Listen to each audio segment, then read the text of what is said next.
Give me a few minutes of your attention, and I promise I'm going to erase what you call weakness. Not because I'm about to flood you with motivation, not because I'll sprinkle your ears with empty inspiration, but because by the end of this, you'll see that what you've labeled as weakness isn't even real. It's an illusion, a story. Actually, a system of lies you've told yourself for so long. You've started to mistake them for your personality. And if you're willing to stick with me, to actually sit with the discomfort and let me speak to the pieces of you that you've kept tucked away, something inside will break. And what comes after isn't a better version of you.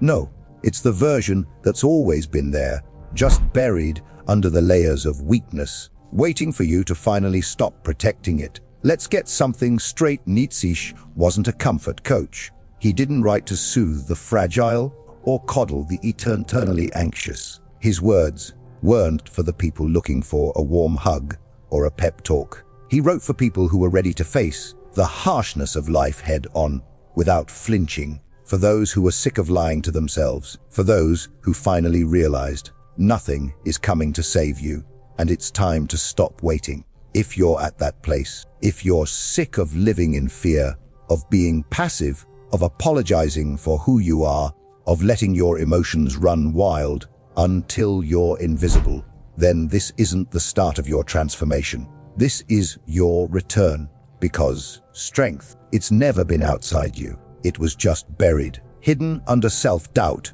under the way society shaped you, under your addiction to comfort. Let's start with a question. What does it actually mean to be weak? Most people will tell you it's crying too much, being physically small, lacking discipline. But Nietzsche would call out all of that. Weakness isn't about having emotions. Weakness is when your emotions control you. Weakness is needing someone's permission to act. Weakness is handing out your self-worth to people who don't even know themselves. It's choosing comfort over honesty. It's pretending you want less just to avoid judgment. It's dressing your laziness up as self-care, your fear as humility, your insecurity as empathy. Weakness isn't the absence of strength, it's self-betrayal. And that's the brutal truth most people never hear. The world today is built to make you weak. Your education taught you to obey. Your culture taught you to fit in. The things you watch feed you helplessness, disguised as awareness. Even the people who say they love you, they often benefit when you're soft, silent, hesitant. So they praise your selflessness, reward your passivity, cheer on your restraint, not because it's good for you, because it keeps you small, predictable, dependent, and the harshest of all, forgettable.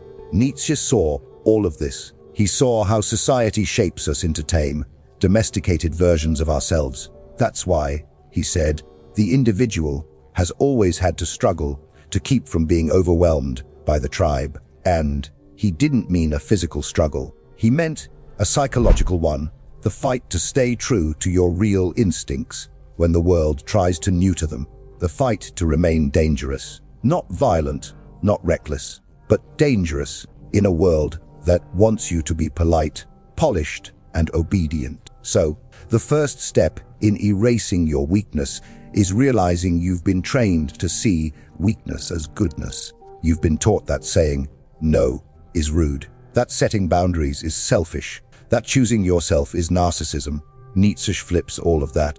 Real strength, the kind that makes people respect you, remember, you, gravitate to you, comes from rejecting the herd mind, rejecting safety, rejecting the need to be liked. So let me ask you, who are you if you don't need to be liked?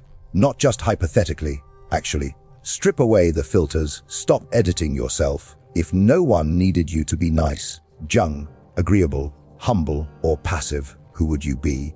What would you say? What would you demand? What would you walk away from?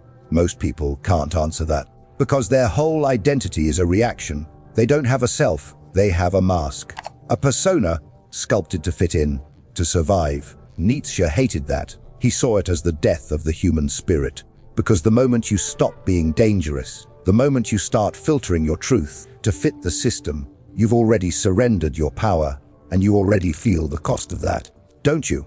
That low-grade resentment That frustration that never really goes away. That exhaustion that no amount of sleep can fix. That's not burnout. That's the tax you pay for weakness, for silencing your instincts so you can keep the surface smooth. So here's what Nietzsche would tell you now. You were not born to be soft. You were not born to tolerate everything.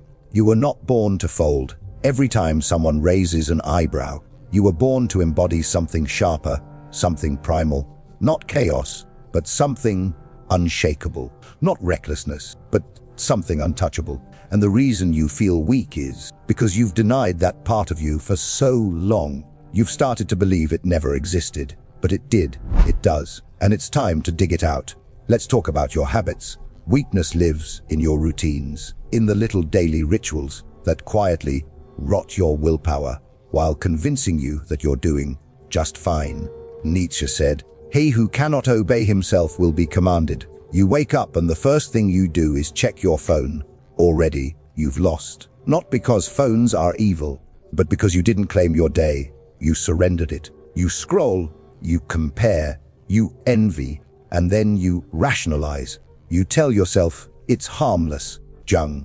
But every time you react before you create, you lose a bit of sovereignty. You become emotionally flabby. You lose your edge. You lose your command. So, let's flip the script. Start owning your mornings. Before you check a screen, check your posture, check your breath. Remind yourself you're not a consumer first. You are a creator, a builder, a strategist, and your energy is not up for sale to algorithms the second you open your eyes. Let's keep going, because this is where things start to shift. Weakness doesn't just show up in your routines. It leaks into your words. It's there every time you water yourself down. Others feel comfortable. It's in the way you speak quietly so you don't threaten anyone. The way you say, "I don't know," when you actually do. The way you apologize for things that don't need apologies. Every time you do this, you're leaking power. And trust me, people can sense it. That's why they ignore you, why they talk over you, why they underestimate what you're capable of. Nietzsche didn't whisper, he wrote with fire. He expected you to do the same. Not to be loud for the sake of being loud, but to be crystal clear. Clarity is power. Clarity makes people stop and pay attention. If your presence doesn't do that yet, don't panic.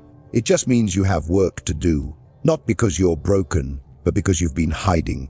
Stop hiding. Own your opinions. Say what you mean, clean and direct, no explanations. Let the silence after you speak carry weight. Most people are scared of silence. They rush to fill it. But you won't be, because silence creates tension, and tension is how respect is born. Now, let's get real about emotion. A lot of people think strength means feeling nothing. That's not just wrong. It's actually dysfunctional. Nietzsche didn't preach emotional numbness. He taught emotional mastery. That means you can feel everything. Anger, fear, sadness, and still choose your response. You don't react, you respond. If someone disrespects you, you don't blow up. You don't chase after them. You don't fall into defense mode. You just look at them. You wait. And when you move, it's intentional and precise. That's strength. Weakness is emotion without awareness. Strength is emotion under control. So, stop saying, "I'm just an emotional person." That's not true. You're just undisciplined and isn't cold or robotic. It's clean. It's sharp. It's the difference between breaking down in tears and crying with purpose. The first is being a victim. The second is being human. And speaking of victims, Nietzsche couldn't stand the victim mentality. He saw modern victimhood as a new kind of slavery. Not physical slavery, but mental. It's the habit of blaming, waiting for someone to save you, justifying your own inaction because of old wounds. Nietzsche didn't deny pain. He denied passivity. So, here's what you dogs stop telling your life story as a tragedy. Stop reciting your traumas as if they're your whole identity. Stop using your pain as a weapon to get sympathy. Start turning it into steel. Because here's the harsh reality. No one really cares what happened to you. What they care about is what you become in spite of it. If you can become something solid, something refined, something quietly unbreakable, then your past becomes a forge, not a wound. Your scars become your armor. Nietzsche said, "He who has a why to live can bear almost anyhow." But here's the secret: your why isn't something you find, it's something you choose. You don't wait for it to appear. You decide it. You carve it into your daily life. And when you do, weakness starts to dissolve. Because when you know your purpose, distractions lose their power. Drama fades away. Doubt becomes background noise. Weakness, what you used to call weakness, loses its grip. So decide. Decide right now. Who do you serve? What do you build? What do you protect? What are you done tolerating? Make it real.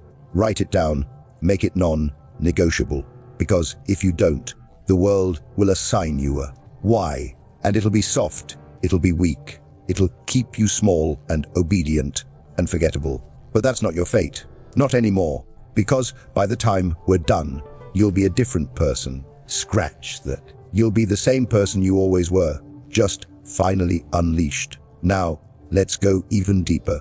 We need to look at your subconscious. We're going to break down the habits that keep you stuck and start the real work of reintroducing you to yourself. The version of you that never needed fixing, just permission to show up. If you've made it this far, it means one thing: you're not like most people. Because most people can't sit with this kind of truth. Most people flinch when you poke at their weakness. They click away. They distract themselves. They pretend they already know all this. But you're still here. That means something inside you is waking up. Something old, something raw, something real.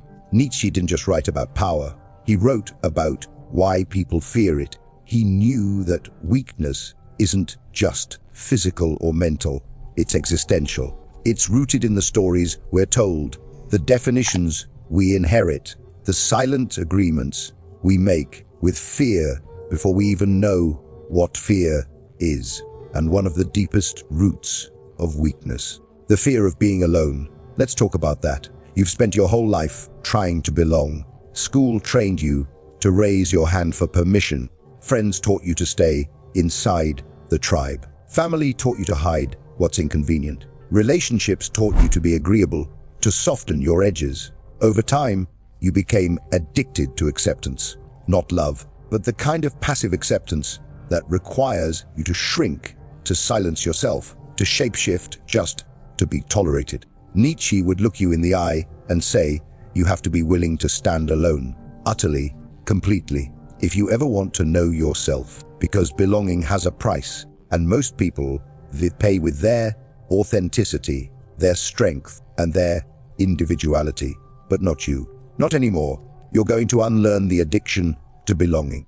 You're going to become the kind of person who doesn't beg for a seat at the table. You'll build your own table, and if nobody joins you, good. More room, more space, more clarity. That's your first upgrading solitude over submission. Let's go a layer deeper into the roots of self-sabotage. Why do you procrastinate? Why do you keep putting off the things you know would make you stronger, sharper, better, Jung? Most people will tell you it's just laziness, but that's not it. It's not that simple. What's really going on is a hidden loyalty, a psychological contract you made a long time ago to stay small so you wouldn't make anyone else uncomfortable.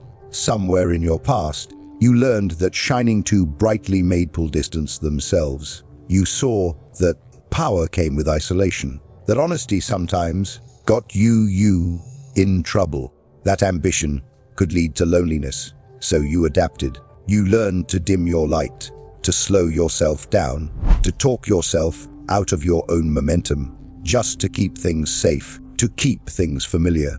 That isn't laziness, that's survival. But that contract, it's expired. It's time to break it, because you weren't put here to just be tolerated. You're supposed to be felt.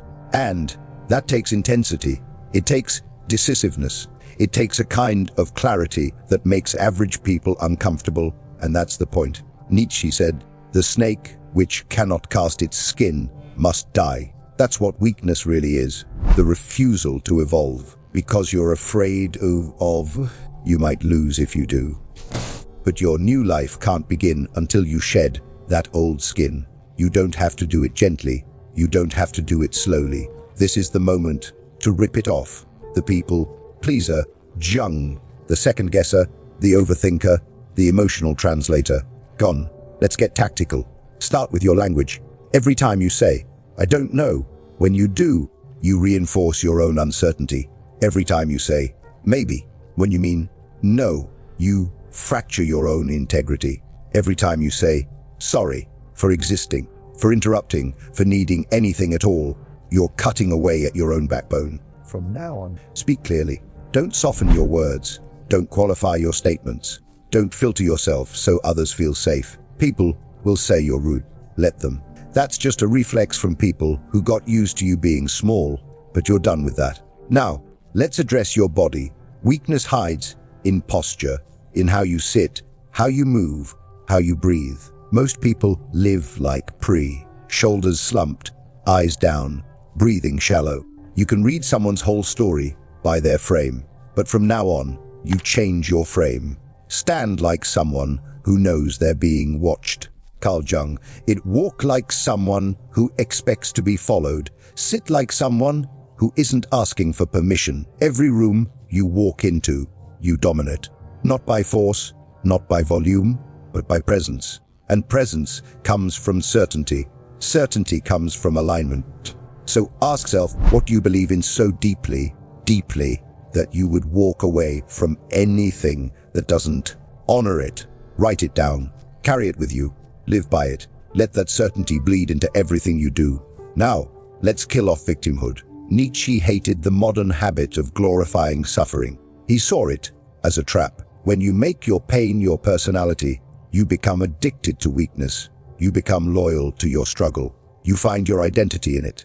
But here's the truth. Nobody cares what you survived. They only care what you became because of it. And if all you became is bitter, anxious, or fragile, then you let your story win. Rewrite your story.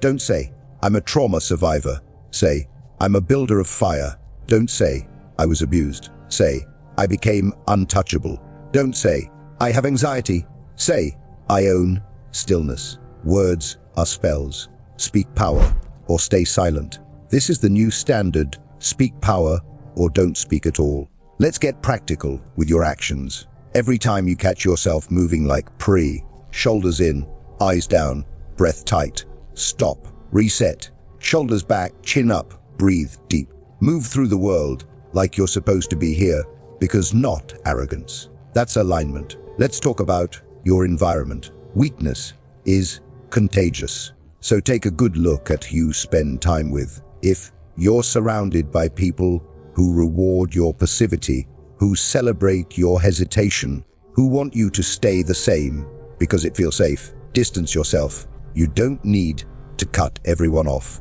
but you do need to be intentional.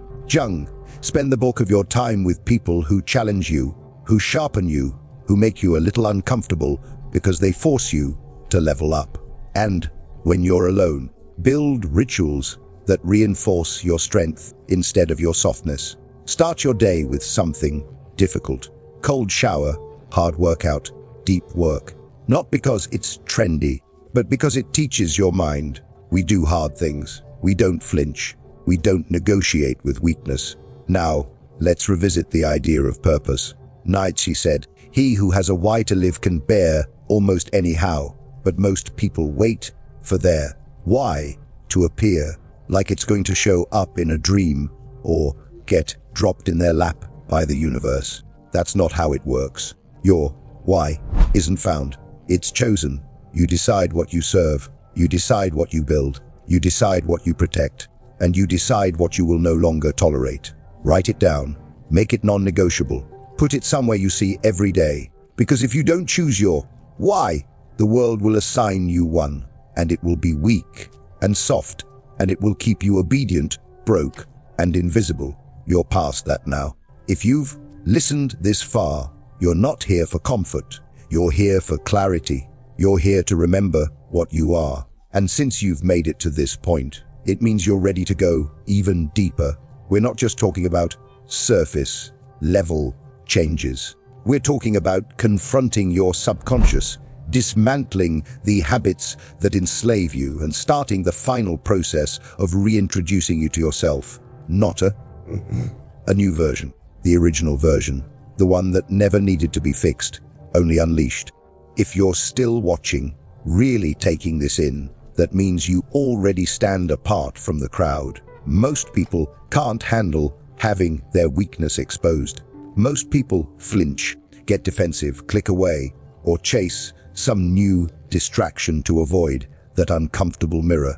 But you're still here, and that means something inside you, a deeper, older part, is waking up. It's the part of you that remembers what real strength feels like, even if you haven't felt it in a while. Nietzsche didn't only write about power, he wrote about the fear that surrounds it. He understood that weakness is not just physical, not just mental, it's existential. It's rooted in the stories you've accepted, the definitions you've inherited, the silent, hidden agreements you made with fear long before you even knew what fear was. And if you want to truly erase weakness, you have to go to one of its deepest roots. See, the fear of being alone. Let's talk about that, because almost everything in your life has trained you to avoid standing alone. A school taught you to raise your hand for permission, to speak until yelled upon. Your friends taught you to stay inside the tribe, to match their energy, to avoid making waves. Family taught you to suppress what's inconvenient, to keep things comfortable for everyone else. Relationships taught you to be agreeable, non-threatening, to shave down your sharp edges. All of this has one affecting: it makes you addicted to acceptance. Not real love, just acceptance. That quiet, dead, the kind of inclusion that requires you to to shrink, to silence, to shapeshift, just to be tolerated. And you've paid for that acceptance with your authenticity, your strength, your individuality. Nietzsche would look you right in the eye and tell Yog, if you ever want to truly know yourself, you have to be willing to stand alone, complete, unapologetically alone, because belonging has a price, and most people pay with their soul. But you're not most people. Not anymore, Jung. You're going to unlearn that addiction to belonging. You're going to become the person who doesn't for a seat at anyone else's table. You'll build your own. And if nobody joins you, good. More space for you, more clarity, more room to breathe. That's the first upgrading, choosing solitude over submission. Let's dig into why you procrastinate, why you sabotage your own progress, why you delay the things you know would make you stronger. Most people blame laziness, but laziness is just the surface. What's really going on is a kind of hidden loyalty, a psychological contract you made with yourself a long time ago, usually to stay small so that others wouldn't feel threatened. Maybe you learned early on that shining too made people pull away. That power created distance. That honesty brought punishment. That ambition came with loneliness. So you adapted. You learned to dim your own light, delay your own progress, talk yourself out of your own momentum. Not because you were lazy, but because you were surviving. That's not laziness. That's an old survival pattern. But it's time to break the contract. You're not here to be tolerated. You're meant to be felt. And that takes intensity, decisiveness, and the kind of clarity that makes average people uncomfortable.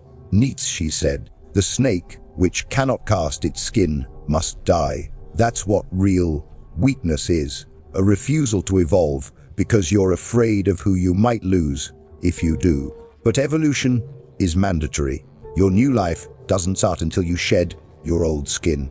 Not gently, not gradually. You rip it off. The people pleaser, the second guesser, the overthinker, the emotional translator. Let's get tactical again. Every time you catch yourself saying, "I don't know," when you do know, you reinforce uncertainty. Every time you say, "maybe," when you mean No, you fracture your integrity. Every time you apologize for existing, for interrupting, for needing anything, you're chipping away at your own backbone. Change, speak clearly. Don't soften your words. Don't qualify every opinion. Don't filter yourself just so others don't feel threatened. People might say you're rude. Let them. That's just their reflex to you, no longer being small for them. You're done with that. Let's talk about your physicality. Weakness hides in posture, in how you sit, how you walk, how you breathe. Most people move like preying shoulders forward, eyes down, shallow breathing. You can read someone's story just by looking at their frame. But now you change yours. Stand like someone who knows they're being watched. Walk like someone who expects to be followed. Sit like you're not asking for permission. Every room you enter, you dominate, not by force or by being loud, but by presence. Presence comes from certainty. Certainty comes from alignment. So, what do you believe in so deeply that you'd walk away from anything that doesn't honor it? Write it down. Make it your North Star. Let it bleed into your speech, your posture, your work, your boundaries. And let's tackle victimhood. Nietzsche couldn't stand the modern habit of glorifying suffering. He saw it as a trap. When you make your pain your personality, you become loyal to your own struggle. You find identity in it. But here's the truth. Nobody really cares what you survived. They care what you became because of it. And if all you became is bitter, anxious, or fragile, then your story won. Rewrite it. Don't say, I'm a trauma survivor. Say, I'm a builder of fire. Don't say, I was abused. Say, I became untouchable. Don't say, I have anxiety. Say, I own stillness. Words are spells. Speak power or stay silent. This is your new standard. Speak power. Always. Actions follow words. And now, let's close this part by returning to you. You already knew all of this somewhere deep down. The real you, the grounded, clear, calm, dominant version, has been listening, nodding, recognizing the truth of strength. Remember what it feels like to move without apology, to protect your energy, to walk away from anything that shrinks you, to say no with your chest, to only say yes to what sharpens you, to sit in silence and feel no urge to fill it. That's not motivation. That's coming home. If you're still watching, really taking this in, that means you already stand apart from the crowd. Most people can't handle having their weakness exposed. Most people flinch, get defensive, click away, or chase some new distraction to avoid that uncomfortable mirror. But you're still here. And that means something inside you, a deeper, older part, is waking up. It's the part of you that remembers what real strength feels like, even if you haven't felt it in a while. Nietzsche didn't only write about power. He wrote about the fear that surrounds it. He understood that weakness is not just physical, not just mental. It's existential. It's rooted in the stories you've accepted, the definitions you've inherited, the silent, hidden agreements you made with fear long before you even knew what fear was. And if you want to truly erase weakness, you have to go to one of its deepest roots, the fear of being alone. Let's talk about that, because almost everything in your life has trained you to avoid standing alone. A school taught you to raise your hand for permission, to speak until yelled upon. Your friends taught you to stay inside the tribe, to match their energy, to avoid making waves. Family taught you to suppress what's inconvenient, to keep things comfortable for everyone else. Relationships taught you to be agreeable, non-threatening, to shave down your sharp edges. All of this has one affecting: it makes you addicted to acceptance. Not real love, just acceptance. That quiet, dead, the kind of inclusion that requires you to shoo, to shrink, to silence, to shapeshift, just to be tolerated. And you've paid for that acceptance with your authenticity, your strength, your individuality. Nietzsche would look you right in the eye and tell Yog, if you ever want to truly know yourself, you have to be willing to stand alone, complete, unapologetically alone, because belonging has a price, and most people pay with their soul. But you're not most people. Not anymore, Jung. You're going to unlearn that addiction to belonging. You're going to become the person who doesn't for a seat at anyone else's table. You'll build your own. And if nobody joins you, good. More space for you, more clarity, more room to breathe. That's the first upgrading, choosing solitude over submission. Let's dig into why you procrastinate, why you sabotage your own progress, why you delay the things you know would make you stronger.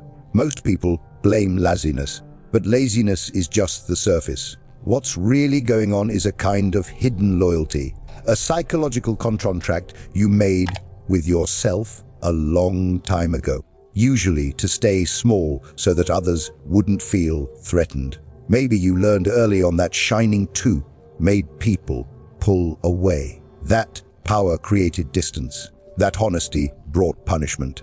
That ambition came with loneliness. So you adapted. You learned to dim your own light, delay your own progress, talk yourself out of your own momentum. Not because you were lazy, but because you were surviving. That's not laziness. That's an old survival pattern. But it's time to break the contract. You're not here to be tolerated. You're meant to be felt. And that takes intensity, decisiveness, and the kind of clarity that makes average people uncomfortable.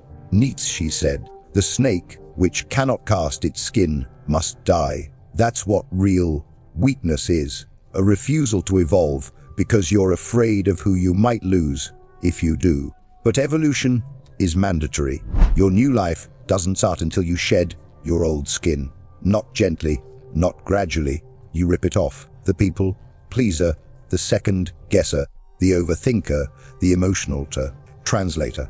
Let's get tactical again. Every time you catch yourself saying, "I don't know," when you do know, you reinforce uncertainty. Every time you say, "maybe," when you mean no, you fracture your integrity. Every time you apologize for existing, for interrupting, for needing anything, you're chipping away at your own backbone. Change, speak clearly.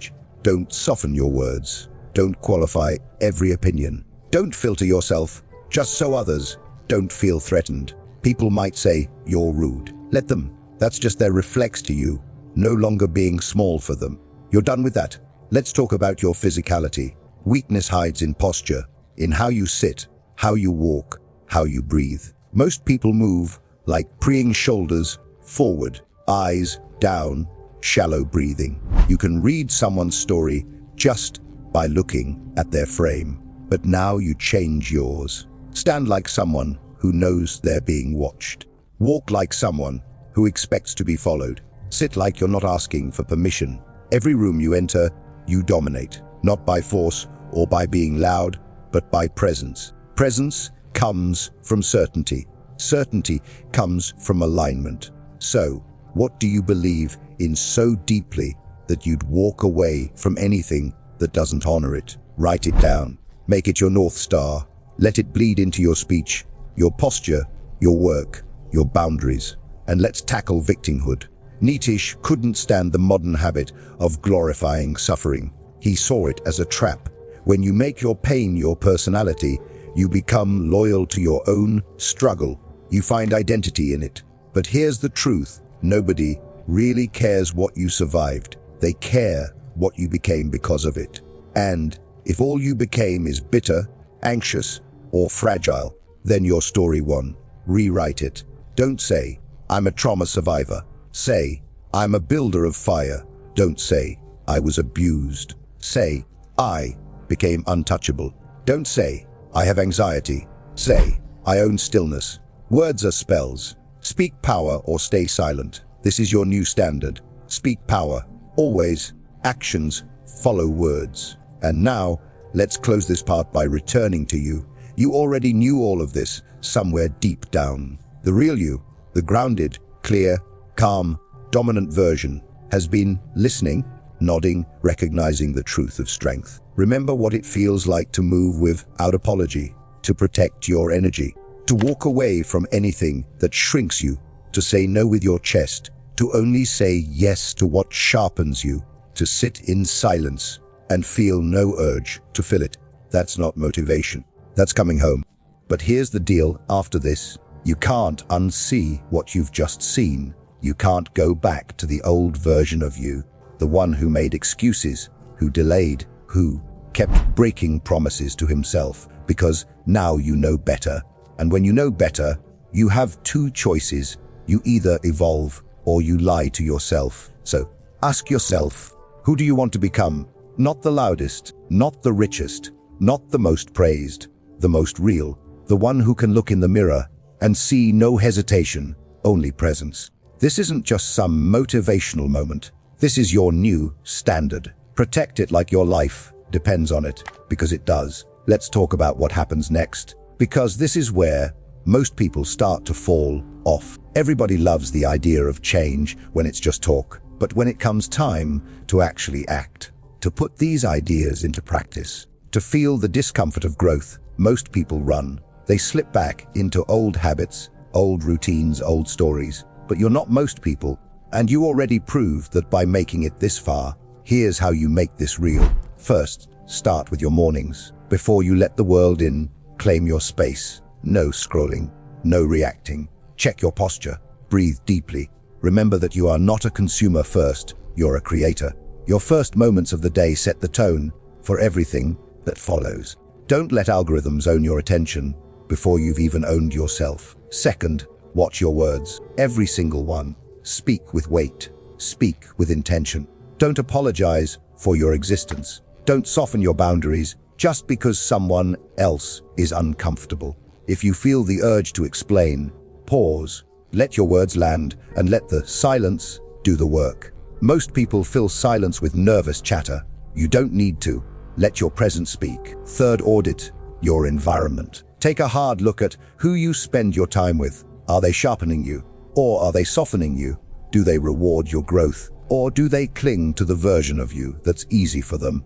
You don't need to cut everyone out, but you do need to be intentional. Spend time with people who make you uncomfortable in the right way, who push you, challenge you, hold you to your higher standard. Fourth, build rituals that reinforce your strength. Start each day with something that tests you.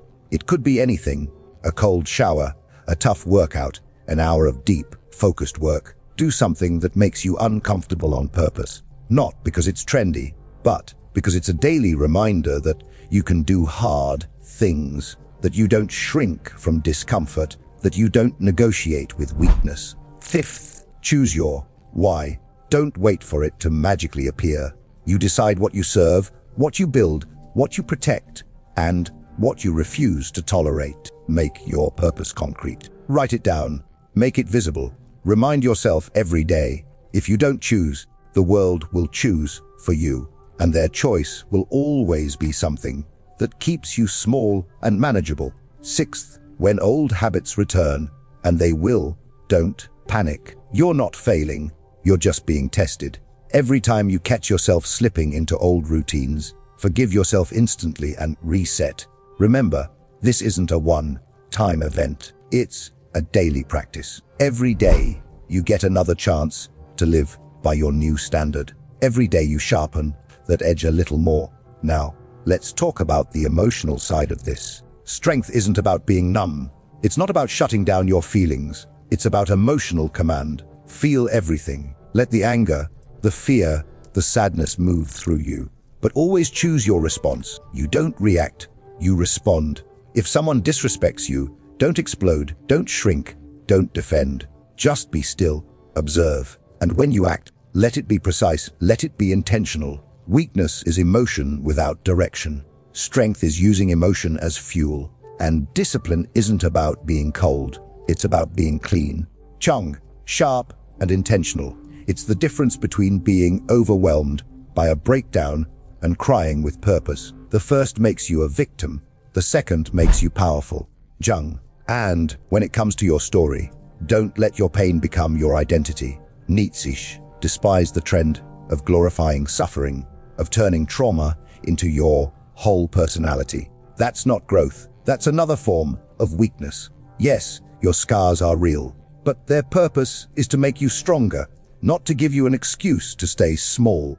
Rewrite your story every day. Don't say, I survived. Say, I transformed. Don't say, I'm damaged. Say, I'm refined. Don't say, I'm anxious. Say, I'm composed. Every word you speak about yourself is a spell. Make sure your language is forging steel, not spreading poison.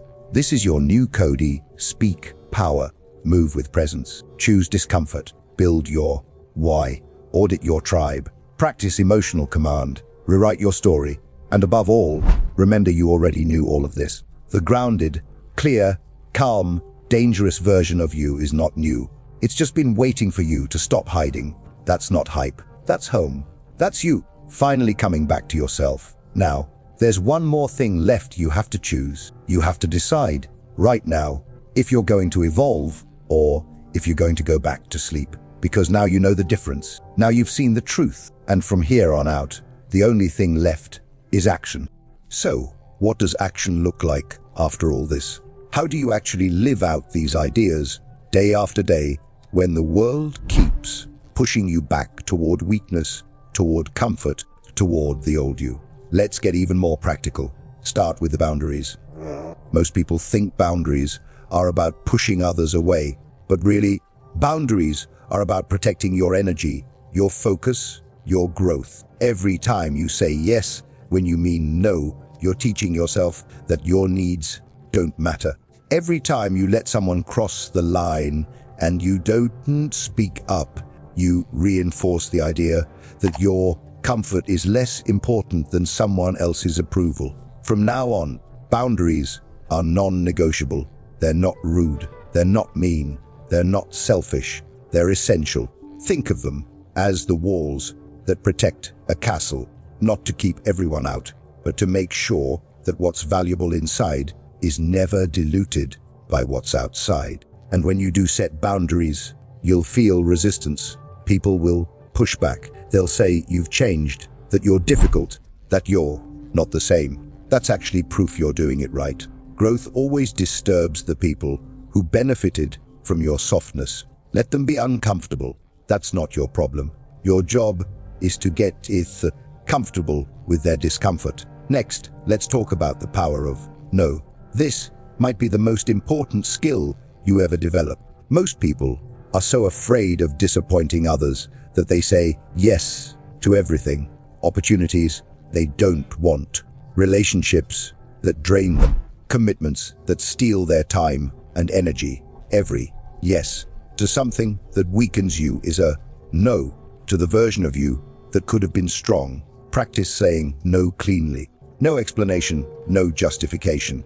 Just no, that doesn't work for me. The first few times you do it, you might feel guilt. That's just the old programming fighting for its life. But every time you say no to what doesn't serve you, you're saying yes to your own evolution. Now, let's get into your inner dialogue. The way you talk to yourself matters more than you realize.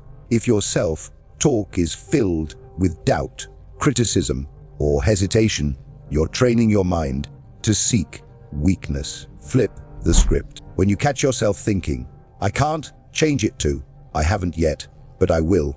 When you think, I'm not good enough, change it to, I'm getting stronger every day. When you think, I'm scared, acknowledge it, but also remind yourself, I've survived every hard thing so far. You are not the thoughts you repeat, you are the thoughts you choose to believe. Let's also talk about how you handle mistakes. Weakness makes you run from failure. It makes you hide, deflect, blame, or shut down. Strength faces failure directly. Strength asks, what can I learn? How can I get better? Strength understands that every setback is feedback. If you let failure make you smaller, you're still in the old story. If you let failure sharpen you, you're evolving. And remember, stop apologizing for things that don't need an apology. The world doesn't need more people shrinking themselves. If you made a genuine mistake, own it and move forward. But don't apologize for taking up space, for having an opinion, for wanting something more, for being intense, for wanting to grow. Those are the very things that make you powerful. Now, let's talk about presence. Presence is rare. Most people are lost in thought, distracted, checked out. Presence means you are here, right now, fully engaged. When you walk into a room, you're not thinking about what everyone else thinks of you. You're thinking about how your energy changes the room. When you have a conversation, you're not waiting to talk, you're actually listening. When you work, you're not multitasking, you're locked in. Presence is magnetic. People can feel it. It's also a practice. The more you bring your attention back to the moment, the stronger your presence gets. You become unshakable, grounded, impossible to ignore. And let's be real, this isn't about being perfect. You will slip up. You will have days when you fall back into old habits, when weakness tries to take over. That's normal. The difference now is that you notice it, and you don't let it become your home. You reset. You remember who you are. You get back on track. Every day is a new chance to choose strength over softness, clarity over comfort, action over excuse. Let's talk about your goals. Set goals that scare you. Not because you need to be reckless, but because comfort zones are where weakness breeds. If your goals are too easy, you're not growing. If you're not a little bit afraid of failing, you're not aiming high enough. Nietzsche believed that struggle is essential. Without resistance, there's no evolution. So ask yourself, what's one thing I can do this week that scares me? One thing I've been putting off because it's uncomfortable or risky or might make me stand out. Write it down. Do it. Notice how your mind tries to toe out of it, and do it anyway. That's how you build real strength. Finally, let's touch on legacy. Most people live their whole lives without ever thinking about how they'll be remembered. They drift, they conform, they repeat the same patterns, and when they're gone, the world barely notices. But you're not here to be invisible. You're here to leave a mark, not by being loud, but by being real. The people who are remembered are the ones who lived on their own terms, who refused to be domesticated by society, who chose clarity over comfort, presence over passivity, and purpose over popularity. That's your path now. Not because I said so, but because you're still here, still listening, and something inside you knows it's time. This is the moment where everything comes together. You've peeled back the layers. You've seen what's possible. You've remembered what it feels like to stand in your own presence, without apology, without dilution. Now, the only thing left is to act. Not once, not for a week, but every day, from this moment forward. Here's the true thing. The world isn't going to roll out a red carpet for your evolution. It's not going to hand you opportunities or celebrate your growth. Most of the time, it won't even notice. And that's why you have to be the one who notices. You have to be the one who keeps your own score, who honors your own standard, who protects your own intensity. So, what do you do now? You make a decision, not a wish, not a half-hearted hope, a decision. You decide that from this day on, you will speak clearly, you will move with presence, you will protect your boundaries, you will choose discomfort on purpose, you will lead yourself, even when nobody's watching, and when you fall off, and you will, you reset. Immediately. No drama, no guilt, no story. Just get back up and start again. That's what separates those who talk about change from those who actually build it. Remember, you don't erase weakness by hating yourself or by pretending to be perfect. You erase weakness by turning on the light, by facing your own reflection, by choosing strength over and over until it's not a choice anymore. It's just who you are, the version of you that you respect the most, the one who's calm, clear, dangerous, young, untouchable. That's not some fantasy. That's the real you, waiting underneath the noise, the habits, the stories you outgrew. The only thing between you and that version is action. Relentless, unapologetic action. So, here's your final challenge. Write your standard. What will you no longer tolerate from yourself? What will you demand every day? Post it somewhere you see it daily. Make it your code, your contract. Guard it with your life, because your life is the sum of the standards you enforce, not the dreams you entertain. And every time weakness creeps in, every time you're tempted to shrink, to apologize, to blend in, remember this: the world needs more people who refuse to be tamed, more people who are willing to be felt, not just seen. That's you now. From this point on, you don't just exist. You don't just survive. You dominate. You create. You lead. And if anyone asks why you changed, why you got so direct, so intense, so focused, just smile. Because you know what they don't. This is what happens when you stop negotiating with weakness and finally come home to yourself. Welcome back. Let's dig even deeper, because the process isn't just about what you do.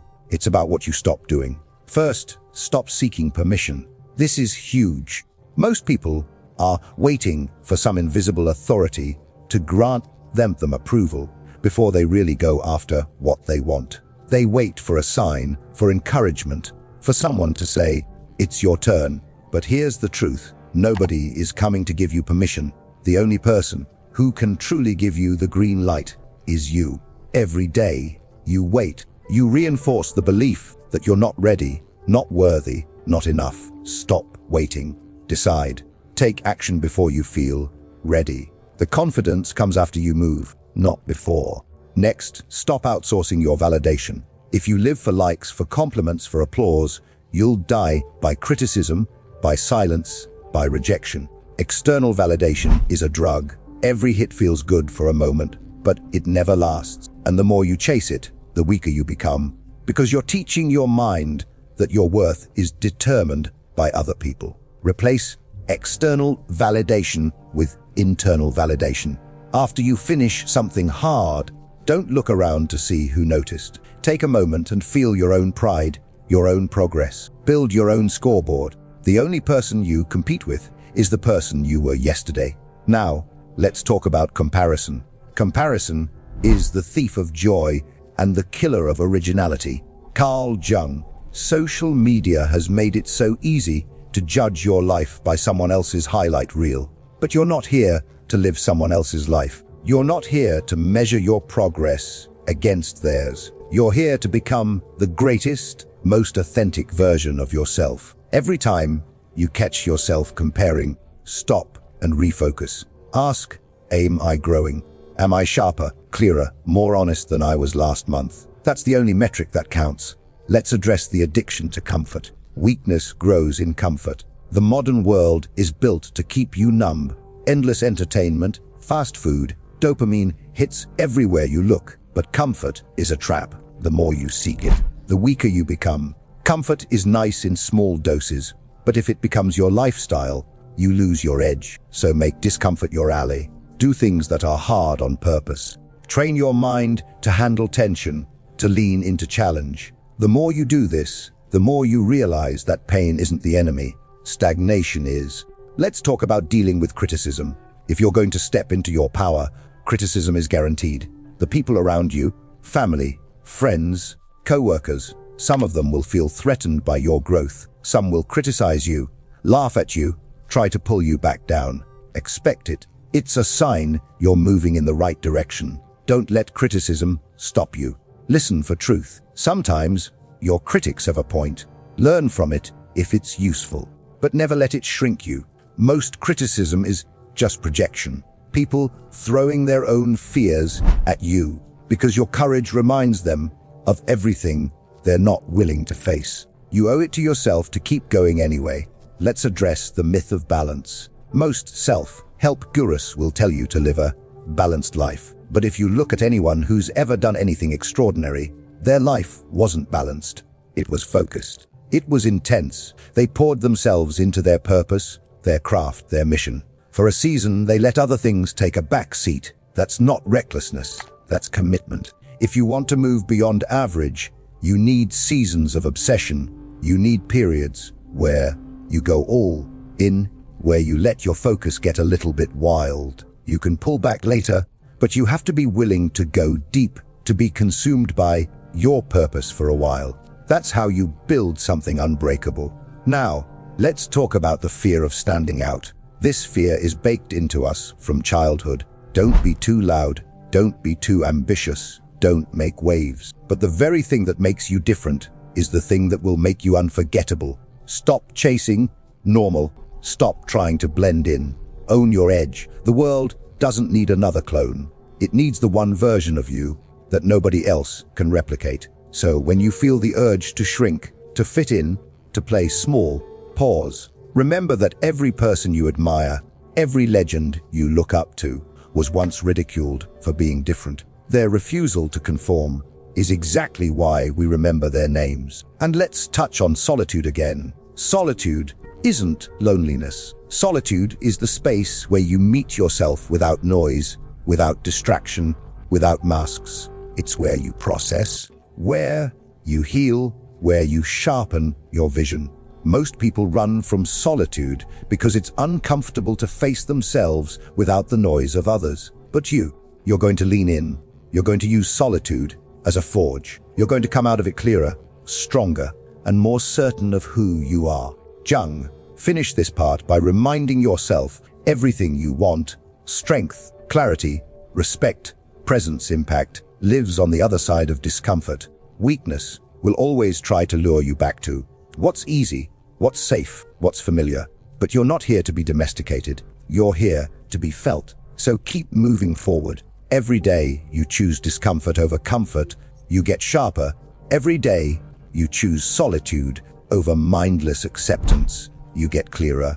Every day you choose your own standard over the world's, you get stronger. This is the path, and you're already walking it.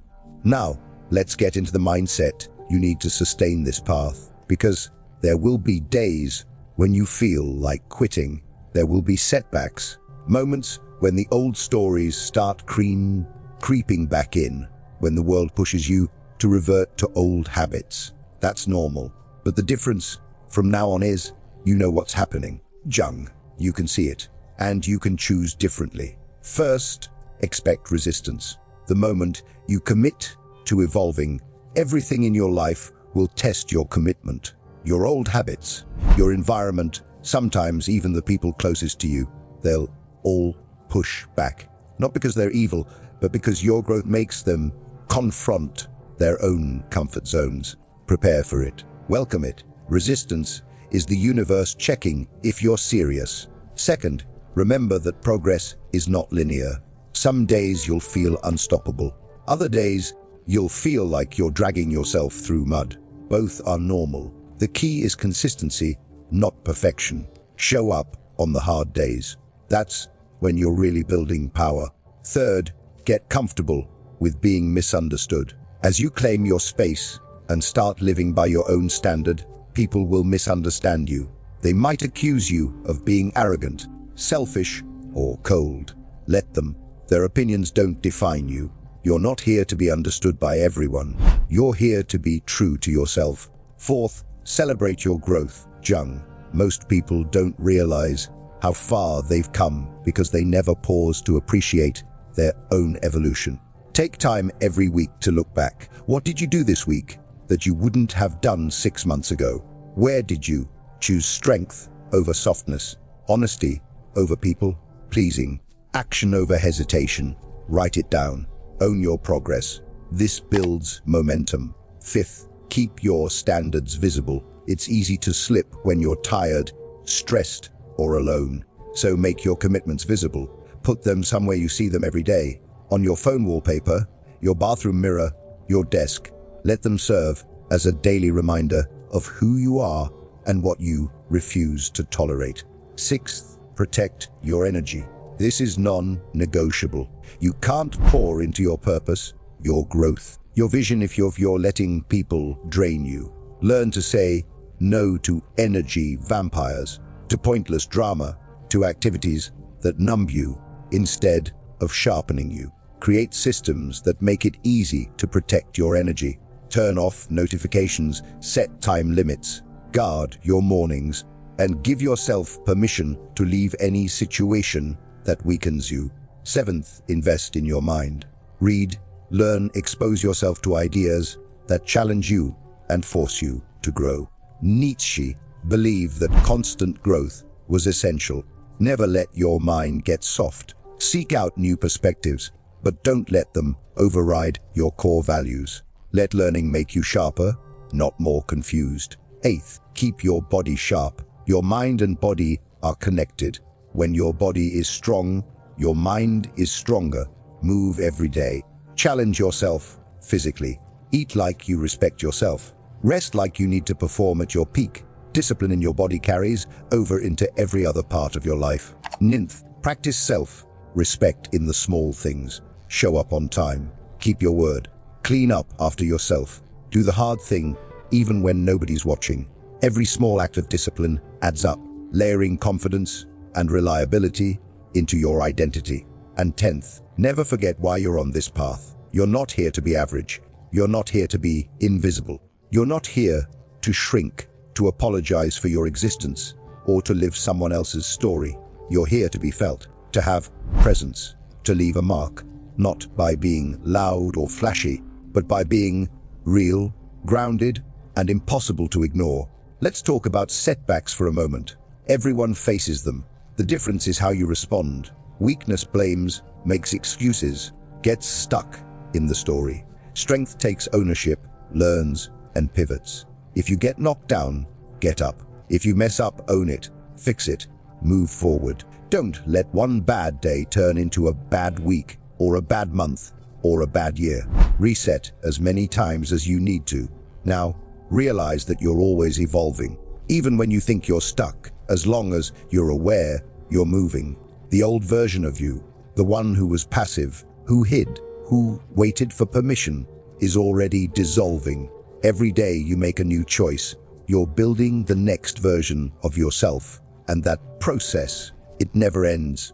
There's always a deeper level, always more layers to peel back. That's what makes this journey so powerful. It's not about arriving at some final destination where you're perfect. It's about becoming a little more real, a little more dangerous, a little more untouchable every single day. Remember, the world will always try to sell you weakness. It'll tell you to tone it down, to fit in, to stay comfortable, to apologize for your ambition, your voice, your presence. But you know better now. You've seen behind the curtain, and once you see, you can't unsee. So keep going, keep sharpening, keep choosing clarity over comfort, strength over softness, presence over passivity, purpose over popularity. You're rewriting your story in real time. Let's take it even further now, because the truth is, you're not just doing this for yourself. When you choose strength, presence, and self-mastery, you become an example. You become proof that it's possible to break cycles, to rewrite old stories, to live with intention. The people around you, whether they admit it or not, feel your energy shift. Some will resent it, but others will be inspired. And sometimes, that's the only permission they need to begin their own transformation.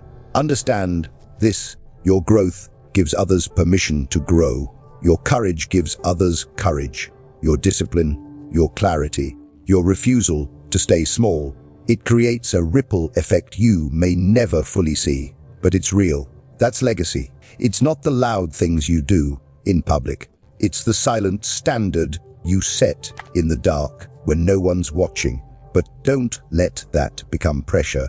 You're not responsible for anyone else's journey. Just know that the more you step into your higher standard, the more you raise the temperature in the room for everyone else. You're the thermostat, not the thermometer.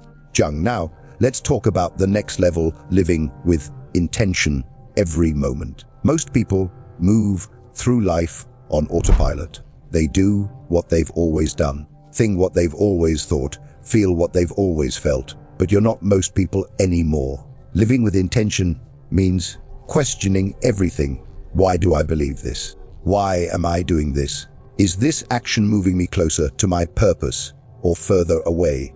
Every action, every word, every choice, it all matters. When you move with intention, you stop leaking energy. You stop wasting time. You stop letting life happen to you, and you start happening to life. Here's a practical exercising. Before you do anything important, before you speak, before you eat, before you work out, before you enter a room, pause, breathe. Remind yourself, I am here on purpose.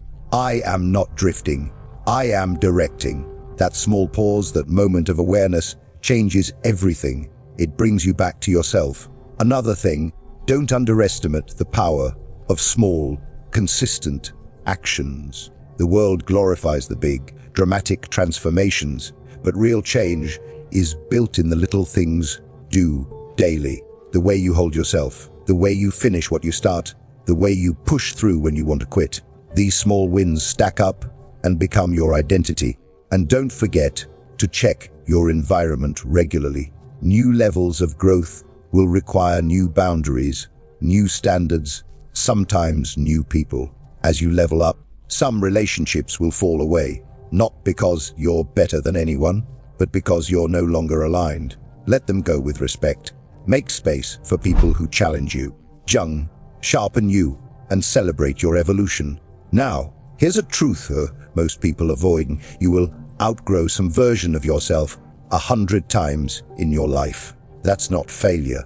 That's proof you're alive. The only real failure is refusing to evolve because you're attached to who used to be. And as you step into this new era, never underestimate the power of silence. Silence is where you hear yourself, where you process, where you connect to your own intuition. Don't fill every gap with noise, chatter, or distraction. Let yourself sit in silence and see what comes up. That's where you'll find the answers nobody else can give you. Let's wrap this part with a reminder. A reminder, everything you want.